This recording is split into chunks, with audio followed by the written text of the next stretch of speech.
you gotta take them out. You gotta take them out. And it just is what it is. Like if somebody make an attempt on your life, you gotta go. you got to go. Especially if you got the audacity to threaten them. What? Bad bitches bout to bust it wide up. We use a pick-me-ass bitch and we the ones that got some motion in this brand new car. Finna whip it like it's stolen. I've been smoking on my ex and it's the fact that got me choking. Long as a bitch got legs, I stand on everything I said. I be smoking on my ex, bitch, that relationship is dead. I don't never feel the shade, but I see bitches got a shit. I ain't worried about my ex, I put that pussy on his head. On September 23, 2023, what was supposed to be a day of celebration in Oakland turned into a shocking crime no one expected. A famous rapper shot dead after killing her ex-husband. At Glamour Beauty Supply on 40th Street and Telegraph Avenue, 27-year-old Aliana Green, known to her fans as Tonda God, was gunned down in the middle of her grand opening meet and greet. Just hours earlier, the strip mall had been filled with balloons, music, and families ready to support her new business. But by evening, it was a scene of panic and disbelief, with gunfire tearing through what had begun as a joyful gathering. But the question remained, who could have done this to Tonda, and why? As investigators dug deeper, they began to trace threads that pointed back to long-standing tensions and possible motives, uncovering unsettling details that hinted this was more than just a random act. At the center of it all stood a figure whose name was already familiar in rap circles, 30-year-old Dominic Gates. Authorities would later say he carried both motive and opportunity, though his reasons remained tangled in allegations and unanswered questions. Was this a targeted act tied to her past, or the final turn in a cycle of choices that refused to let her go? The truth was not yet clear, but the story was only beginning to unfold. This is the life and death of Aliana Green, aka Tonda God.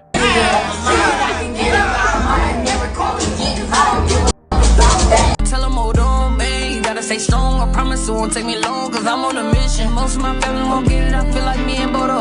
Born into poverty, dreaming that we hit the lottery. Now I wanna hear somebody is proud of me. This is for people that doubted me. Came a long way from pimping and prodigy. Oakland itself forms an important backdrop to her story. As the largest city in the East Bay, the third largest in the Bay Area, and the 8th largest in California, Oakland is known for its cultural diversity, its history of activism, and its thriving music scene. From jazz and blues to hip-hop and rap, the city has long been home to voices that reflect resilience and community struggle. Yet, Oakland is also a city deeply affected by violence. With a crime rate of 81 per 1,000 residents, it remains one of the most dangerous cities in the United States. For those growing up there, dreams and danger often coexist, and Aliana's journey was no exception. Born on November 3, 1996, Aliana was raised in Oakland, surrounded by both opportunity and hardship. Her family remembered her as someone who carried an unmistakable spark, a mix of determination and boldness that made her stand out from a young age. As she grew older, she began gravitating toward music, finding her voice through freestyles that captured the raw energy of her city. By her early 20s, she was performing and sharing tracks online, quickly gaining momentum. Her work drew in thousands of listeners, and some of her freestyles reached over 100,000 views. For fans, she was not just another artist. She was a symbol of Oakland grit, unapologetic and unafraid. By make it so like about to just become hella famous out of nowhere, or what? Like, what's the process behind making it? Oh my soul, like I ain't gonna lie, I'm already rich. You feel me? So I'm rich and well, like real life though. Like, all right, the money. I'm rich for real. Like she rich in love. You in wealth and health and love and oh my, I'm so enriched with so many. What I mean when I say I've been feeling this like more than ever for the last 3-4 months, maybe 6. 6 months ago, I was like, bruh, it's like right around the corner. I'm telling you, it's right here. Was about to change my family lives. Like, what was about to do it? Like, I have it. I got that. I never had the plan. I got the plan. I really wrote that shit out. Like, really wrote it out. Budgets. What it's gonna cost.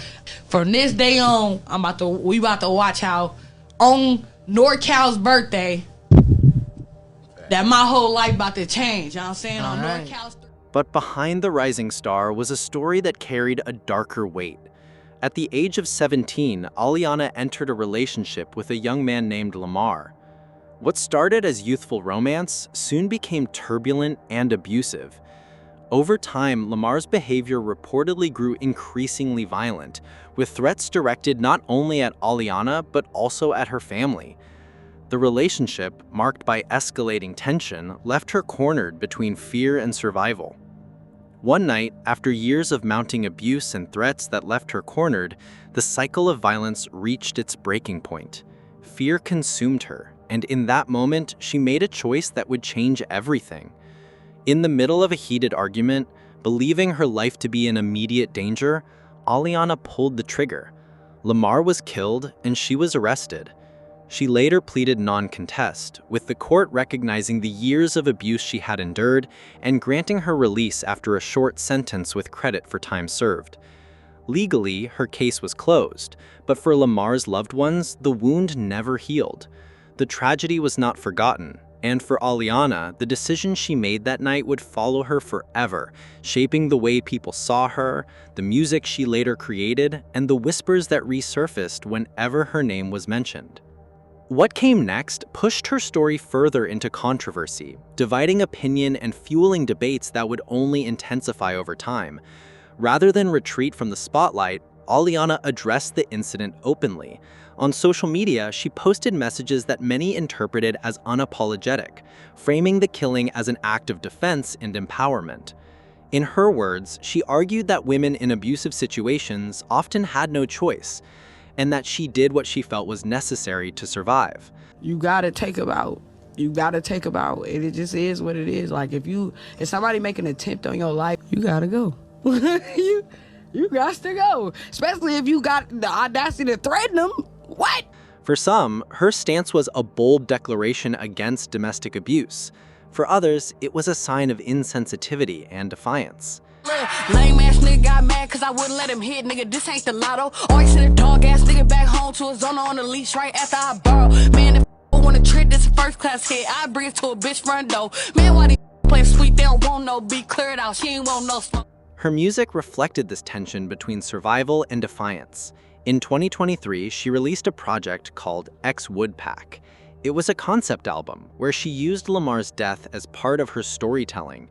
One track carried the now widely talked about line about smoking on my ex. Bad bitches bout to bust it wide up. We use a pick-me ass picture. We the ones that got some motion in this brand new car. Finna whip it like it's stolen. Like it's smoking on my ex, and it's the fact that got me choking. Long as a bitch got legs, I stand on everything I said. I be smoking on my ex, bitch, that relationship is dead. I don't never feel the shade, but I see bitches got a shit. I ain't worried about my ex, I put that pussy on his head, bitch. I put that 90 on his top. I got the cash kid and then he blew me on my socks. In a circle full of hoes and I'ma be about the box. Keep them scamming ass niggas who be keeping all the clocks, ayy. The album cover also showed a smoking head, a striking symbol tied to the experience she had lived through. It was bold, but it also carried a dangerous edge.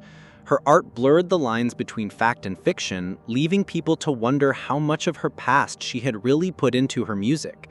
This uncertainty became a spark that fueled strong reactions.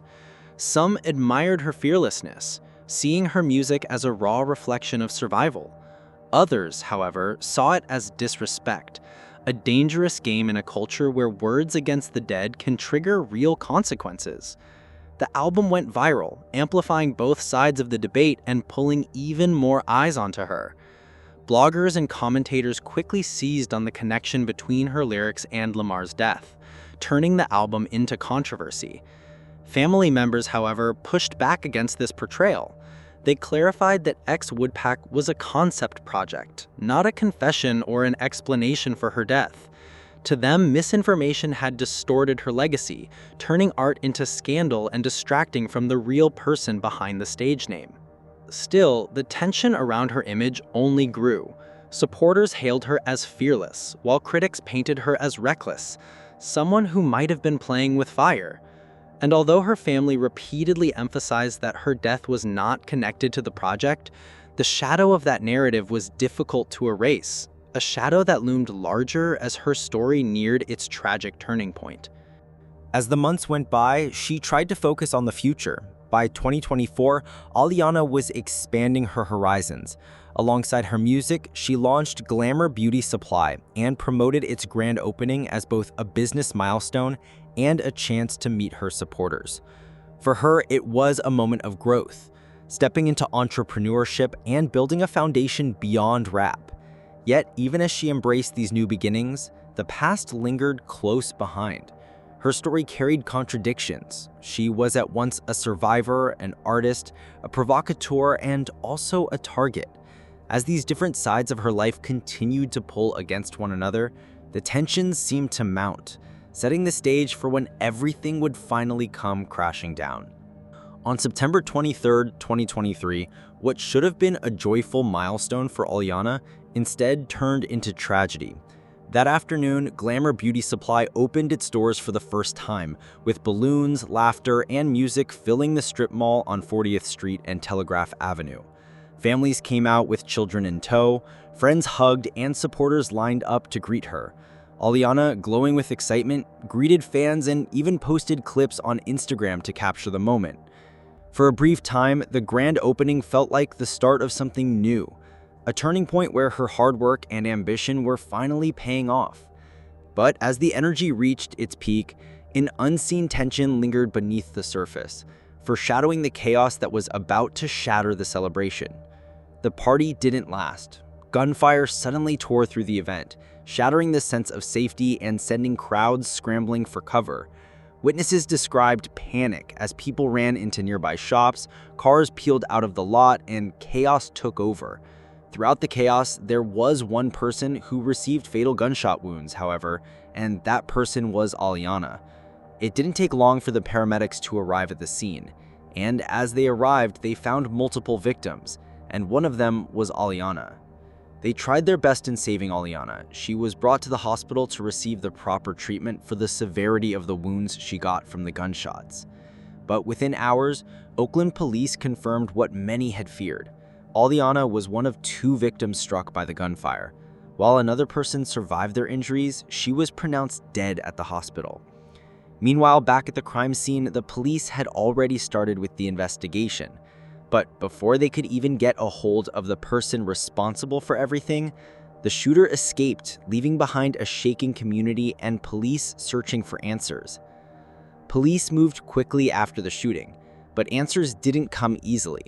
Detectives combed the strip mall on 40th Street and Telegraph Avenue, gathering testimony from shaken witnesses who had been caught in the chaos.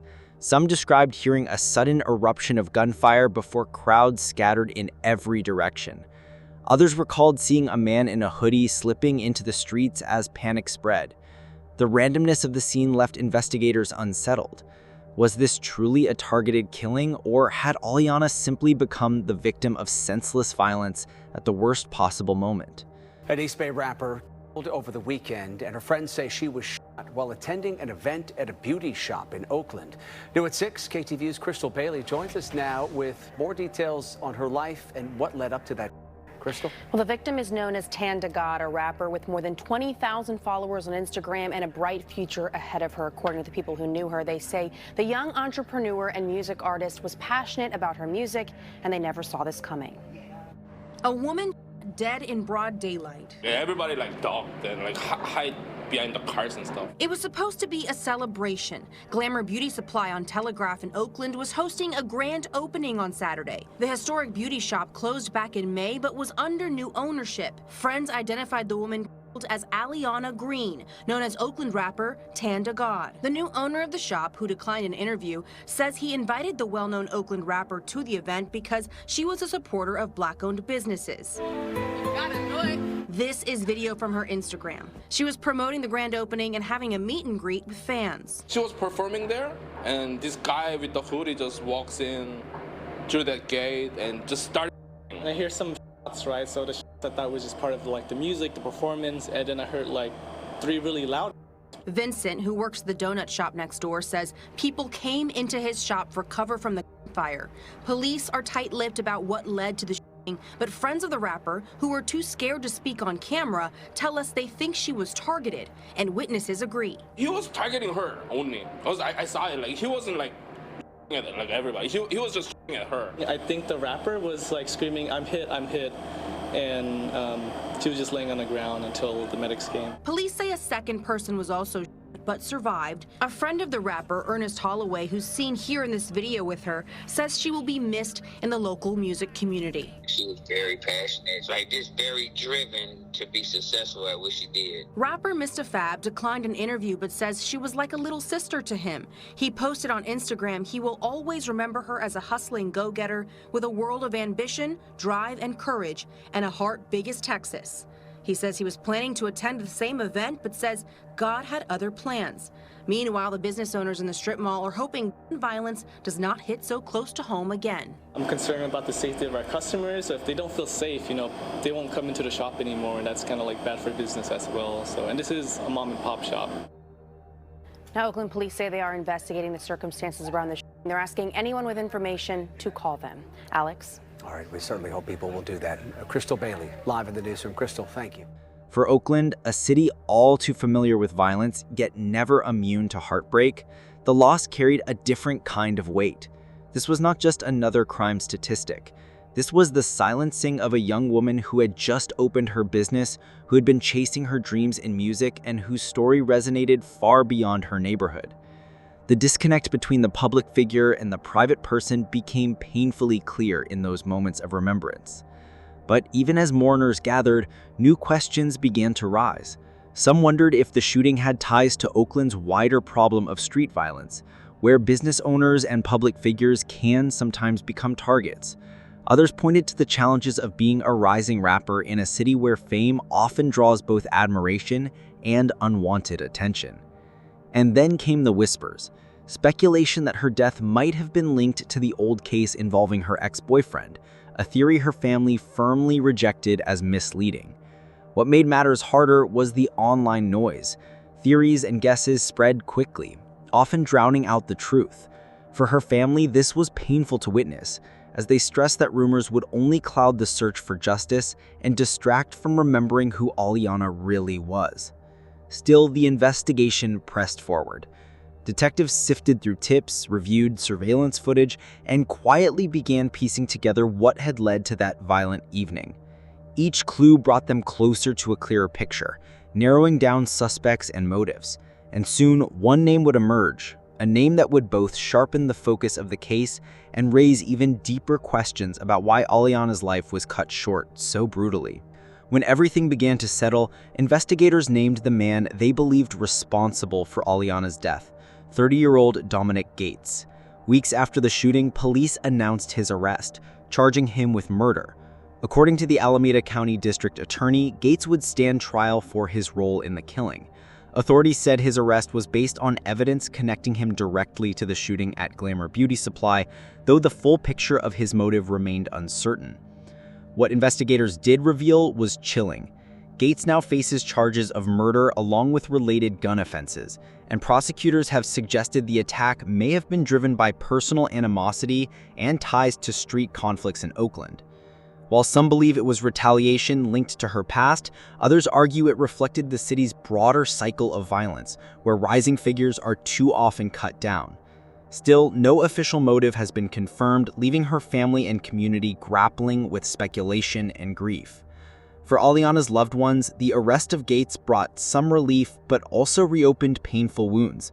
Her family has been outspoken, stressing that misinformation, especially the rumors tying her death to her mixtape X Would Pack, has been damaging and unfair.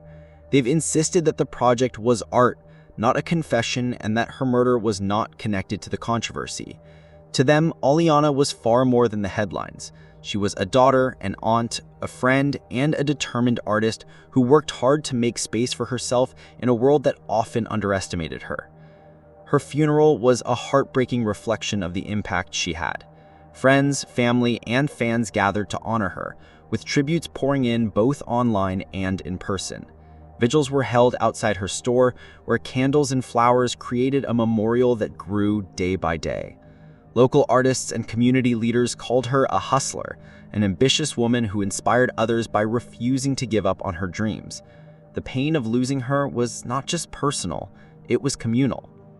Today, as the case against Dominic Gates moves through the courts, the fight for justice continues. Her family remains determined to see accountability, while also urging the public to remember who she really was, not the distorted image created by gossip. The tragedy of Aliana Green's death is now a reminder of how quickly lives can be stolen and how misinformation can deepen the wound. For Oakland, her story underscores the dangers of violence and the cost of letting rumors define legacies. For her fans, it is a call to keep her music and memory alive. And for her family, it is an ongoing journey to honor her life, fight for the truth, and ensure that her legacy of courage and ambition is never forgotten. Thank you for watching this story. If you found it powerful, please like this video, subscribe to the channel, and hit the notification bell so you don't miss future stories. Sharing these stories helps keep the memories alive and ensures the truth continues to shine through.